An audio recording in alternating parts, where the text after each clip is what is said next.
Welcome to the deep dive. Okay, so this exploration is really tailored for you, focusing on the sources we've gathered, reviewing an online fashion store called Clara Hart Minnesota.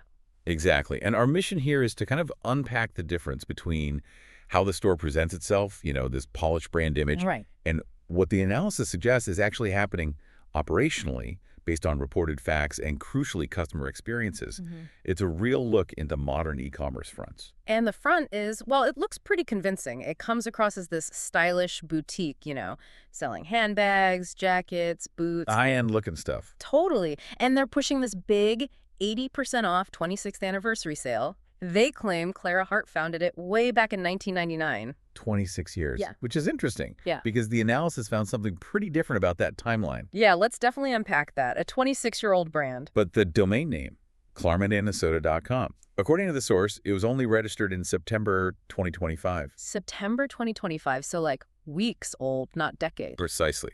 A huge discrepancy right off the bat. And here's where it gets even more fascinating, according to the analysis. That whole founder story, Clara Hart. Her photos, the customer testimonials, even the locations mentioned. What about them? The analysis suggests they're AI generated. The whole backstory apparently fabricated. Wow. Okay. So if the founder story is potentially AI, what about the products themselves? The photos on the site?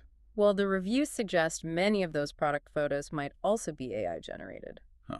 And this all ties into the operational model described in the source material. Exactly. It's described as a classic drop shipping setup. Meaning they don't actually stock the items. Right. You place an order, they reportedly turn around and buy a cheaper version, likely from a platform like Alibaba in China. And have it shipped directly to you while presenting as this established U.S. brand. Yes. And this seems to directly explain what buyers are reporting in the reviews we looked at. The website looks professional, slick even. But the reality of the product? Buyers report getting, and I'm quoting loosely here, cheap, poor quality knockoffs. Things that apparently look nothing like the pictures. And some reports indicate people just never receive anything at all. That's also mentioned, yes. Orders just disappearing after payment. Okay, so if you do get something and it's Yeah. not right, what happens then? Yeah. The post-purchase process. Well, that's reportedly another major issue. People trying to contact customer support say they often get silence, no reply. The site apparently only lists a generic email. No physical address is given, no phone number. Makes it really hard to hold anyone accountable. Almost untraceable, it sounds like. Pretty much. And if you manage to actually start a return process, the source highlights a huge catch. Let me guess, you have to pay return shipping. You reportedly have to ship it back to China at your own expense. Oof. That's often more than the item's even worth, especially if it's a knockoff. Exactly. And the report suggests that even people who do pay to ship it back often just never see a refund anyway. And the refund policy itself. Right. Probably not straightforward either. According to the analysis, no. It's reportedly very restrictive, like only 15 days from the purchase date, not delivery. Oh, that's tight. And there are mentions of hidden restocking fees, potentially up to 30%. So even if you fight tooth and nail, ship it back to China, you might only get a fraction back, minus fees. That seems to be the picture painted by the analysis. It really discourages pursuing a refund at all.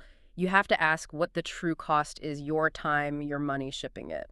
Right, for maybe pennies back. So stepping back, what does this analysis mean for you, the listener? I think this case study is a stark illustration of how quickly, how professionally these elaborate but apparently fictional brand identities can be created now. Yeah. Polished websites, compelling backstories. Yes. It really blurs the lines between a real established business and, well, something else entirely.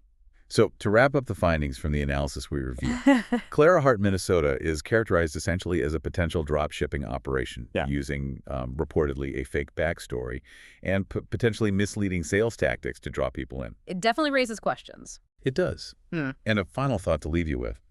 How much does this rise of AI in creating brands, generating photos, writing copy, how much does it actually accelerate the spread of these kinds of potentially misleading e-commerce setups? And what do we as consumers need to look for now? How do we verify authenticity when a professional-looking website just isn't enough anymore? That's the key question. Disclaimer.